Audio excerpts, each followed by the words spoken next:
Alright, hello everyone. My name is James Pickett. I'm a level designer and scripter, and this is the project I've been working on for about 2 months. You'll immediately notice that it's pretty much all white box quality, except for a few meshes, which most are gameplay related, like these angels and that statue over there. We'll get to that in just a second.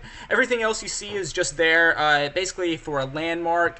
It helps with orienting yourself when you're teleporting around. So, without further delay, whenever you approach these angels, if you have the ball in hand, these fires come on and these moving platforms make these bridges or stairways.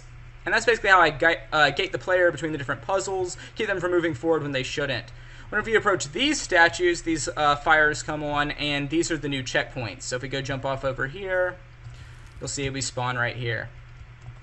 Okay, so this puzzle, I did skip a couple puzzles, basically just because there are tutorials, and just wanted to show you guys something a little more interesting in the video. You're welcome to download the entire project though and play through the whole game. So right now we have the big ball, which won't go as high on this spring when we hit it, but it will get us up to this shrine where we can change the ball size. So that's what we're going to do right now.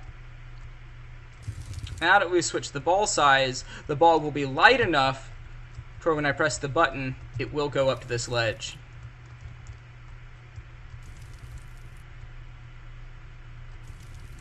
Now we can go grab the ball and go to the next area.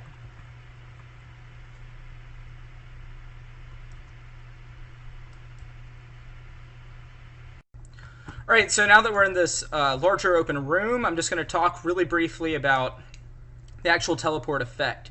So, you can probably notice a couple things right away, but there's a custom warp hole material that goes on the post process. There's also chromatic aberration, which is where the colors sort of split out. And there's also, basically I launch the player before I actually swap position, so you get that feeling of moving forward. And there's also some motion blur. So that just comes on whenever you're charging up the teleport effect, just for half a second or so before you actually swap. And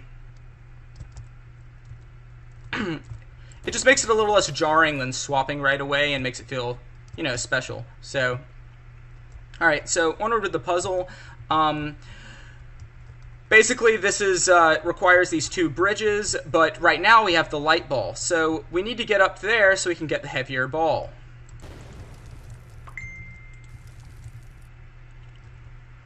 So just like the previous puzzle, first thing we're going to have to do is go through the hole and get launched up here.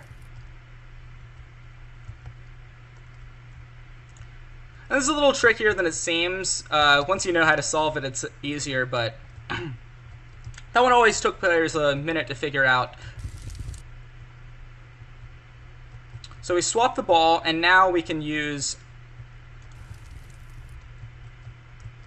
Now we can have both of these up, and we can run across.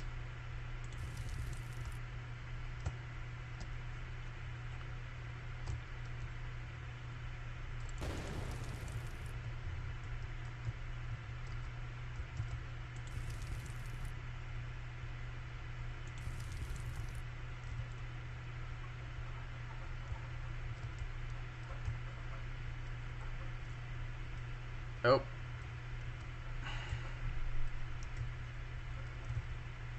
So we've got our new checkpoint, and so there's two more puzzles in this area.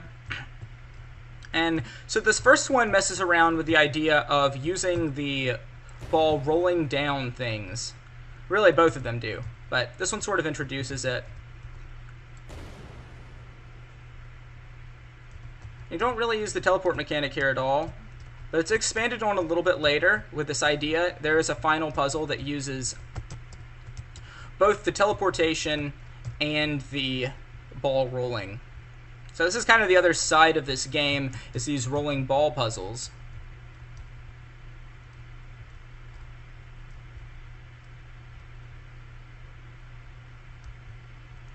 Okay, so this is the next puzzle.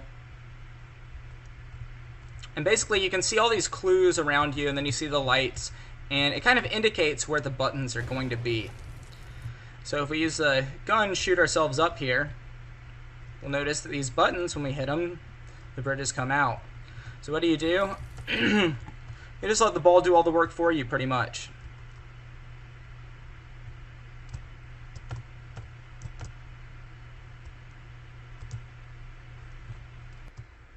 Alrighty, so gonna go into the next area, show you guys the next puzzle.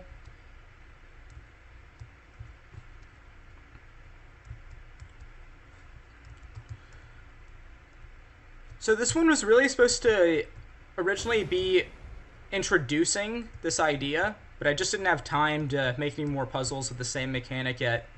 So it's a little out of place right now, honestly, but I do want to come back to it. But that's the gist of it. There's these bouncy buttons, and every time it hits one of the buttons, the bridge comes out.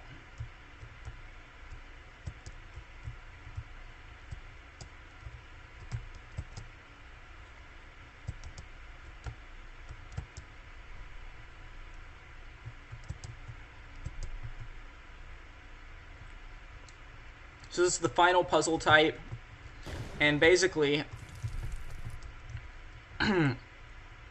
there's this first version of it, and then a harder version that kind of incorporates some stuff from the previous puzzles. So the new mechanic is basically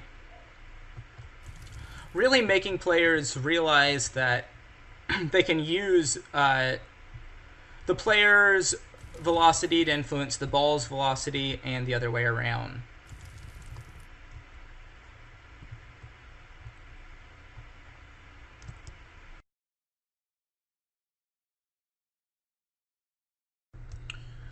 Alright, so this is the final puzzle, and it builds on the previous idea, but it also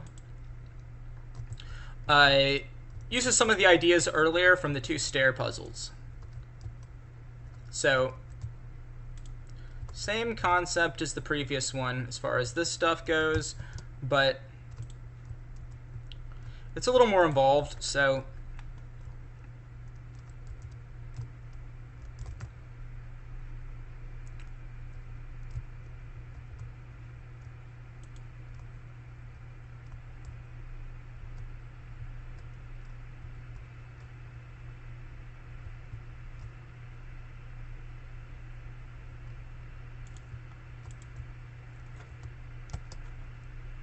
and that's it, pretty much. I hope you guys enjoyed what you saw, and yeah, feel free to download and play the whole thing for yourself.